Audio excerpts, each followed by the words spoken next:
Miss Lauderdale here and special guest, and we are going to be reading The Biggest Snowman Ever by Stephen Kroll, illustrated by Jenny Bassett.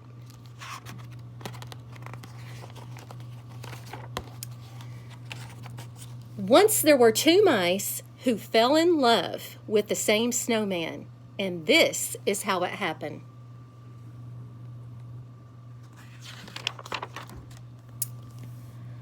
On a bright winter's day, the mayor of Mouseville announced the town snowman contest. Whoever makes the biggest snowman will win a prize, he declared. All the mice were excited. The judging of the contest will take place in 2 weeks, said the mayor. Good luck to all of you.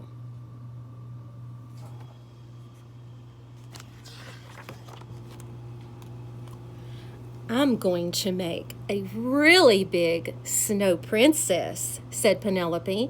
I'm going to make a really big snow Martian, said James. Well, I'm going to make the biggest snowman ever, said Clayton, the house mouse. His friend Desmond, the field mouse, frowned. No, you're not. I'm going to make the biggest snowman ever. Oh, yeah? Said Desmond. Oh, yeah, said Clayton.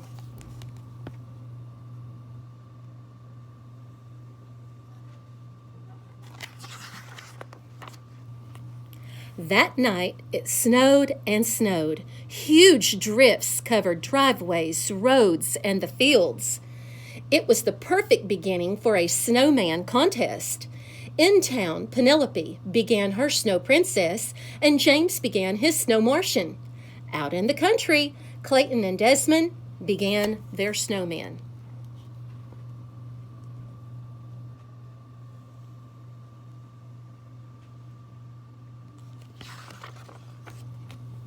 Clayton made a snowball and rolled it along the ground.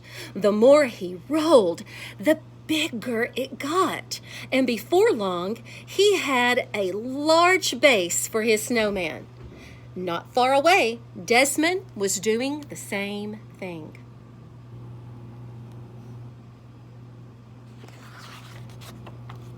The next day, Clayton made a huge snowball for his snowman's belly. And not far away, Desmond did the same.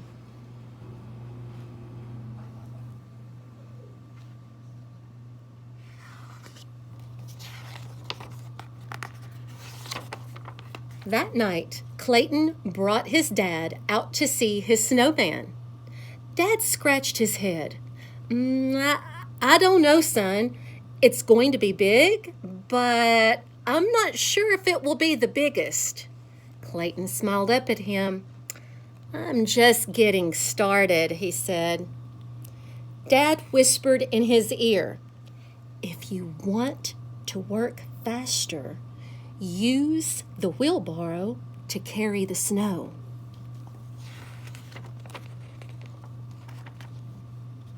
A little later, Desmond brought out his Uncle Vernon. I don't know, said Vernon. It's going to be big, but will it be the biggest? Desmond smiled. I'm just getting started, he said. Vernon whispered in his ear, if you want to work faster, use a wheelbarrow to carry the snow. The next day, Clayton filled his wheelbarrow with snow. He piled the snow onto the snowman, then he rolled another snowball for the snowman's head. And not far away, Desmond did the same.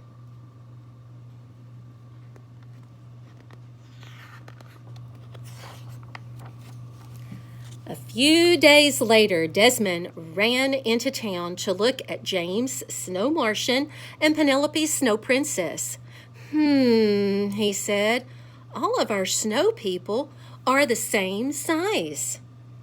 That afternoon, Clayton made the same discovery.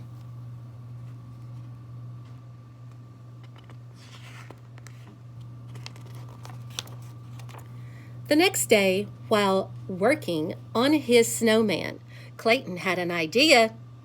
He brushed the snow off his gloves and walked toward Desmond. At the same moment, Desmond had an idea.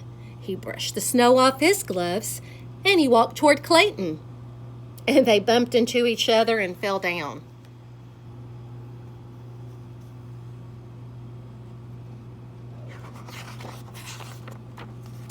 I have an idea, said Clayton. I have an idea, said Desmond. We should do this together, said Clayton. No one said that we couldn't, said Desmond.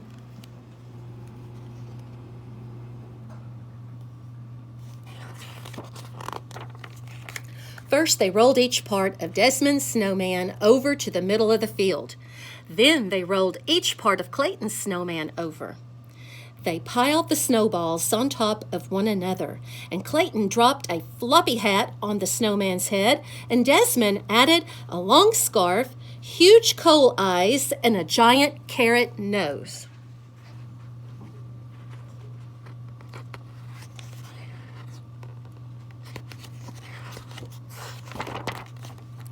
When they were done, they had built the biggest snowman ever.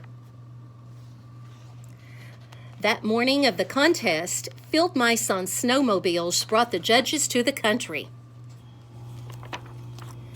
You both win the prize, said the mayor, handing Clayton and Desmond a large wedge of Swiss cheese. Let the celebration begin. Everyone gathered to dance around the snowman, drink hot chocolate, and eat donuts. We did it, said Clayton and Desmond, jumping up and down. We did it together.